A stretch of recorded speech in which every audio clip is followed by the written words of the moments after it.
So একজন প্রশ্ন করেছেন যে তার বাচ্চার পুপ ধরে ফেলে, ওই জিনিসটা নিয়ে খেলতে চায়, which is really very dirty. So উনি আরও উল্লেখ করেছেন যে ওনার বাচ্চা আসলে স্পিচ এখনও ডিলে, স্পিচ নেই।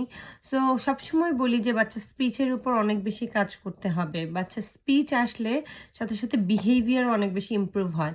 সো অবশ্যই স্পিচ থেরাপিস্টের কাছে নিয়ে যেতে পারেন আপনার বাচ্চার স্পিচ সম্পর্কিত কোনো পরামর্শের জন্য। কিভাবে উন্নতি করবেন, কিভাবে পার্সোনালাইজড প্রোগ্রামের মাধ্যমে উন্নতি করবেন। আমি বলবো যে স্পিচের উন্নতির সাথে সাথে অন্যান্য প্রবলেমগুলো অনেকটাই সলভ হয়ে যায়। সেকেন্ড হচ্ছে যে তার যে সেন্সরি ইস্যু, ওটি অকুপেশনাল থেরাপির দরকার। I don't know how much you can afford or how much facility available in your area. So this is sensory issues, যখন বাচ্চা কোনো ধরনের এই ধরনের জিনিস ধরে ফেলে। সো সেন্সরি সিকিং, ওকে আমরা পুপ ধরার পরিবর্তে ওকে আমরা অন্য কিছু ধরা শেখাবো, ঠিক আছে? আমি ধীরে ধীরে বর্ণনা করছি। First of all the child can't talk, that's why অনেক ধরনের প্রবলেম বিহেভিয়ার হচ্ছে। সেকেন্ড অফ অল পুপ ধরছে, it's a sensory issue. Smell, তার স্মেল পছন্দ হতে পারে, টেক্সচার পছন্দ হতে হবে, মোস্ট প্রবাবলি টেক্সচারটা পছন্দ, সেজন্যই তো টাচ করছে। সো আপনি এর বিকল্প টেক্সচার দিবেন। পুপের মতো টেক্সচার আছে, এরকম করে আপনি কোনো পাটি বানাতে পারেন, পাটি কিনতে পারেন, ওই ধরনের জিনিস বানিয়ে, মনে করেন অয়েল দিয়ে ময়দা দিয়ে বানিয়ে লিকুইডে ওগুলো দিয়ে আপনি বাচ্চাকে খেলতে পারেন। সো ওর যে টেক্সচারের যে সেন্সরি সিকিং বিহেভিয়ার, ওটা চলে যাবে। থার্ড হলো ABA therapy, so behaviour therapy. আপনার বাচ্চা একটা বিহেভিয়ার করছে যে হুইচ ইজ নট কারেক্ট, তাহলে ওকে আমরা প্রপারলি শেখাতে হবে যে হুইচ ইজ কারেক্ট। সো ও যখন পুপ ধরতে যাবে, ফার্স্ট হলো প্রিভেন্টেটিভ। সবসময় প্রিভেনশনের উপরে বেশি গুরুত্ব দিবেন rather than reactive behaviour, like পরে কি করবেন সেটার চেয়ে আগে কি করবেন সেটা ইম্পর্টেন্ট। সো বাচ্চা যেহেতু পুপ ধরছে, আপনি এই ধরনের কোনো অপশন তৈরি হতে দিবেন না যেখানে বাচ্চা পুপ ধরছে। যতক্ষণ পর্যন্ত বাচ্চা টয়লেটে না যায়, পুপ না করে। আপনার বাচ্চা টয়লেট রুটিন নিশ্চয়ই আপনি জানেন, প্রতিদিন সকালে করে নাকি প্রতিদিন বিকেলে করে, ডেইলি করে নাকি একদিন অন্তর একদিন করে। You should knows the routine. So আপনি যতক্ষণ পর্যন্ত পুপ না করে, প্রতি 1 ঘন্টা অন্তর আপনি বাচ্চাকে টয়লেটে নিয়ে যাবেন, বলবেন যে ওকে ডু ইউর পুপ। সো যতক্ষণ ও যদি পুপটা করে ফেলে, তাহলে ও কিন্তু ঘাটার চান্স পাবে না, বিকজ ইউ আর দেয়ার।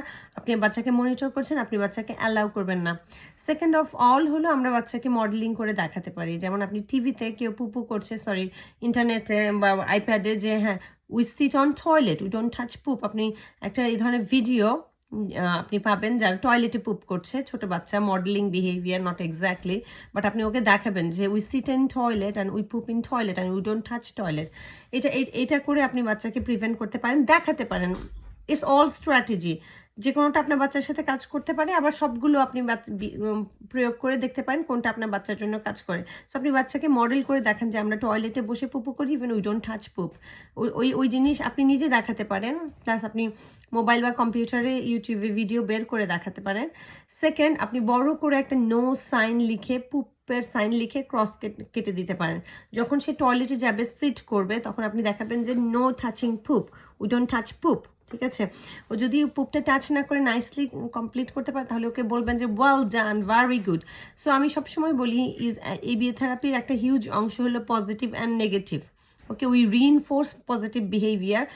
বাচ্চা যখন ভালো কিছু করে, আমরা বাচ্চাকে রিওয়ার্ড দেই, তার কারণে বাচ্চার ভালো বিহেভিয়ারটা ইন ফিউচারে অনেক বেশি বেড়ে যায়, because which behaviour get reward that increase. Okay, আর যদি বাচ্চা কোনো খারাপ বিহেভিয়ার করে, আমরা বাচ্চাকে খুব বেশি অ্যাটেনশন দেই না, বা সেই বিহেভিয়ার লাইক কোনো ধরনের অ্যাটেনশন পায় না, সেই বিহেভিয়ার ডিক্রিজ হয়ে যায়। সো আপনার বাচ্চা যখন সুন্দর করে পুপ করবে, প্লিজ তাকে বলেন যে he did a very good job, আর ওকে এনকারেজ করবেন, ভালো কিছু দিবেন। সো এখানে ফার্স্ট স্টেপ আমার মতে হলো যে আপনাকে প্রতি ঘন্টা অন্তর বাচ্চাকে টয়লেটে নিয়ে গিয়ে বসাতে হবে, যতক্ষণ পর্যন্ত বাচ্চা টয়লেট না করে। আপনি যদি এই জিনিসটা কনসিস্টেন্সি রাখতে পারেন, দেখবেন যে আপনার বাচ্চার পুপ ধরার অভ্যাস কমে গেছে, কারণ সে চান্সই পাবে না।